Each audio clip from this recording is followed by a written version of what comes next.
Alright guys, I'm here with Nick. He's going to give us a quick deck profile. He just got top 8, 7th place, right? Yeah. At regionals, nationals? North American Nationals. Was that right? Sorry. So yeah, take it away, man. Alright. So we played Miragegaogamon. Gonna do a little bit of go through the details of it after the fact, but we're just gonna do the deck list real quick. For starters, we have the 4 BT7 Bukomon. It works really well with Wonkunmon. That's the main engine of the deck nowadays. Going into EX8 meta, Medieval Gallantmon is going to be a really powerful thing to have to worry about, so that's something to keep note of. But for now, being able to play Digimon out of the sources to gain a memory is an excellent utility piece. For rookies, we have 3 Betamons, jamming inheritable, and if played by an effect, one of your opponent's Digimon can't attack until the end of their turn. So this is really good with scrambles. It's really good with Wonkunmon, generally against decks like Magnamon X Antibody, where they need a lingering effect so that they can't attack you. Also good against Leviamon. We've got 3 Madoki Betamons. Madoki, excellent card, doesn't need much explaining.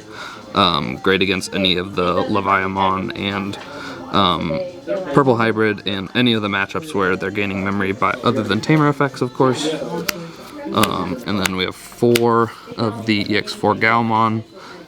This is the best rookie in the deck by far. On play, both players draw a card from the decks, and then inheritable, your turn once per turn, effect adds card to the opponent's hand, gain a memory. Deck obviously adds card to the opponent's hand all the time, so this card is great with scrambles. This card is great with Wonkunmon, just the best rookie in the deck by far. This Betamon could have been Otamamon, but we decided to have the jamming inheritable and the stun to cover more matchups and also make it so that our level 4s can attack consistently, which is not something that a lot of Mirage decks could do at the time. So, next up, we've got 4 of the BT16 Gaogamons. When digivolving, both players draw a card, and then if your opponent has 8 in hand, is the trigger for this deck. Gain a memory, so 1 cost Evo at the end of the day, and then inheritable jamming.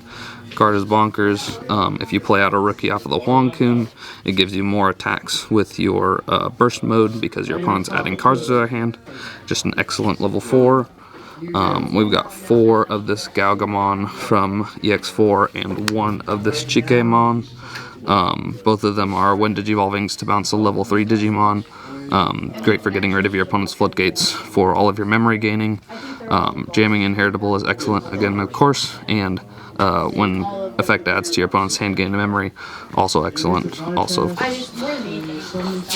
Just 9 level 4s, that's all you need with how much searching is in the deck. At the end of the day, we're playing 8 search cards, in addition to all the drawing that we have.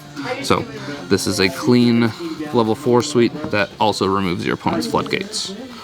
Level 5s, we've got 2 of the BT19 Wonkun. Most important part of this is Digimon attack targets can't change, so we get to attack past blockers. 2 copies of Zudomon Ace. Excellent at removing floodgates as well if there's multiples.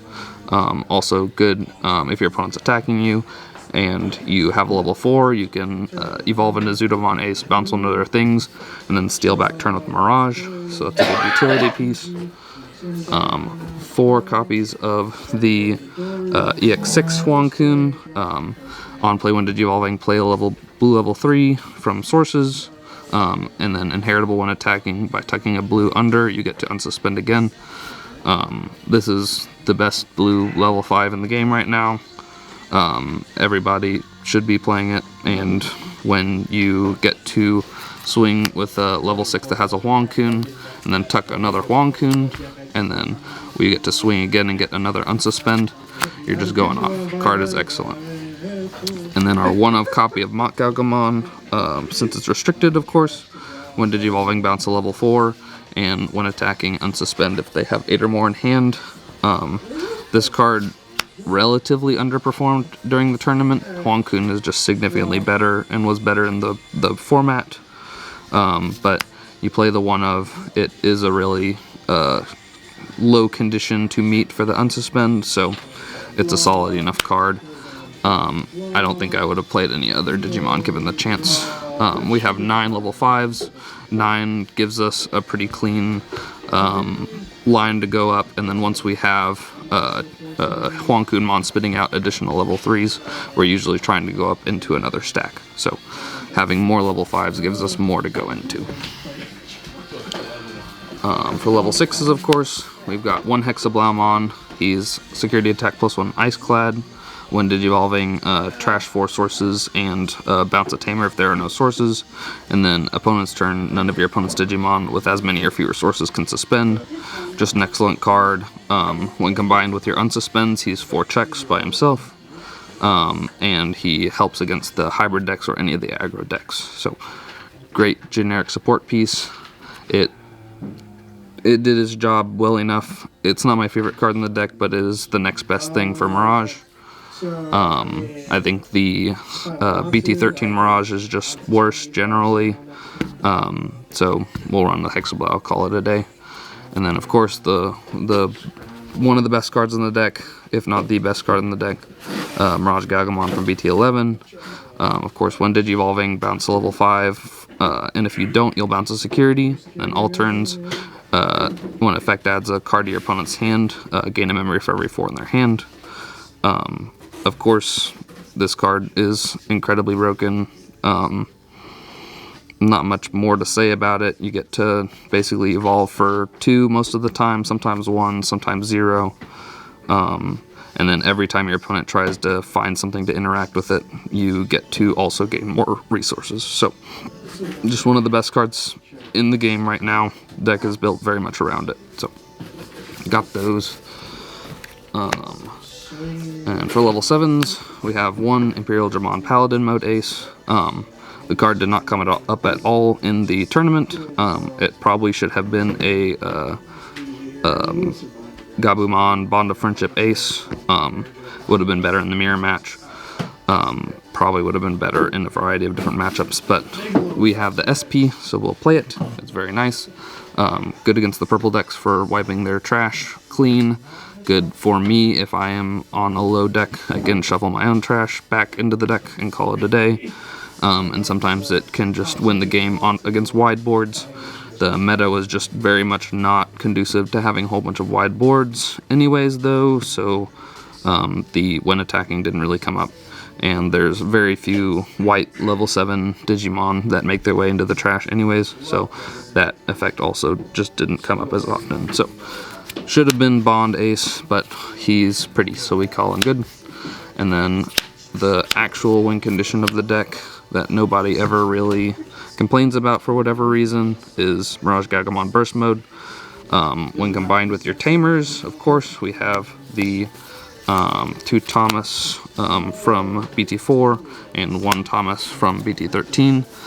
This card can evolve for 0, and then you get to bounce any Digimon and then gain 1 for every 4 in your opponent's hand, just like Mirage.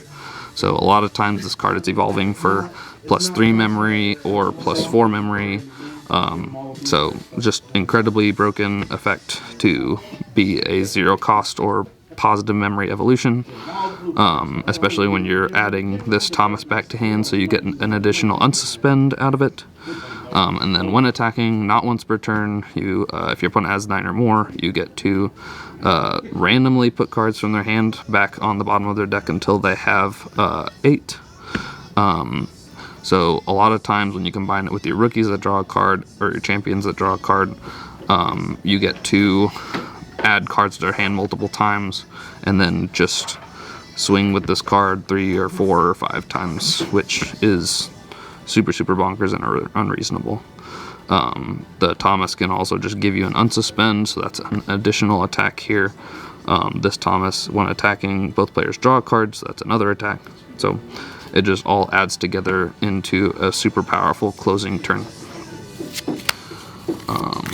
So honestly, this card, I would be more inclined to seeing it go than even the Mirage, but this card is the way that the deck wins. So they're probably not going to get rid of it. They're more likely to get rid of the floodgate. So we'll see.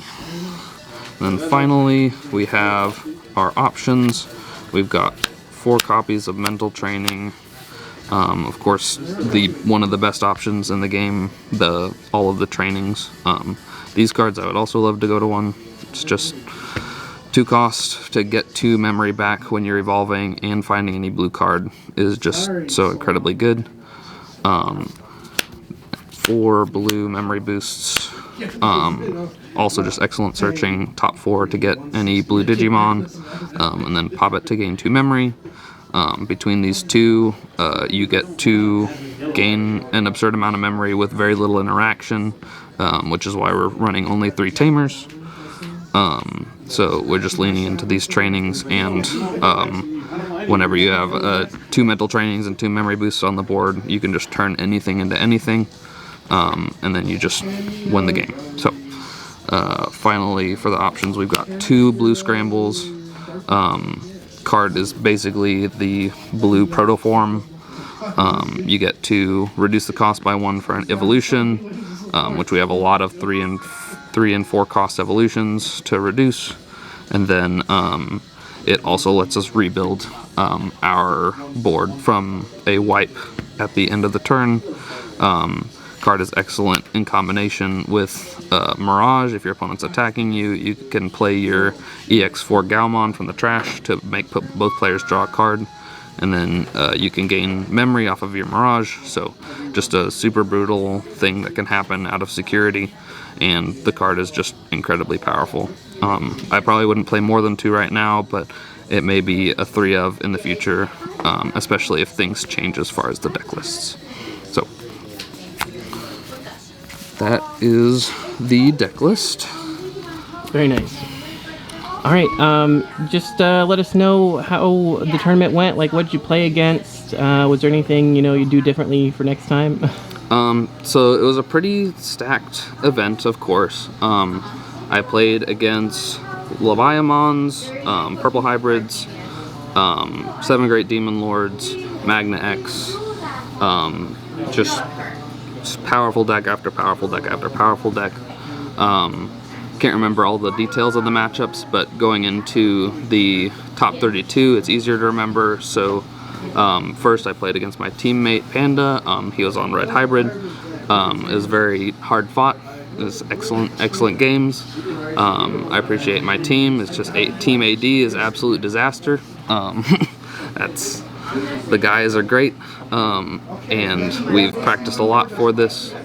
But I moved along into the top 16 bracket from top 32, beating Red Hybrid, and then going into top 16, I played against Lance with Levia, and that was a hard-fought match as well. He got by the scramble a little bit out of security. So it goes, right? It was a fun game. And then I lost to Momin Khan, who got 2nd overall in the top 8 cut, and he was also playing Leviamon. Just didn't quite fall in as well, but it was powerful gaming. As far as changes that I would have done, of course I would have changed the Paladin into a Bond Ace, and I would have probably played some number of Automamons. My losses in day 1, I had 2 losses. The first was to the mirror match, and I was just rusty in round 1. Swung into my opponent's Bond Ace, which didn't go well for me. And then about midway through the rounds, I lost to a 7 Great Demon Lords, which is generally a difficult matchup, and Automamon would have helped that a lot. So I don't know exactly how I would have adjusted the rookies necessarily, but I think I would have played 2 copies of Automamon somewhere, and we would have figured that out. But overall, it was a great tournament. It was well run, and it was a fun event to play in for sure. So. Awesome. Any other shout outs or anything? Just Team AD, absolute disaster. Shout out to the locals over here in Northwest Arkansas. We've got Chaos Games, we have Games Explosion, and we have Final Boss Games. Shout out to all the guys in Texas that I hang out with whenever we're having tournaments over there. and yeah, it was just about everybody. You know? All right. Awesome. Thanks, man. Appreciate it. And congrats. Thank you very much.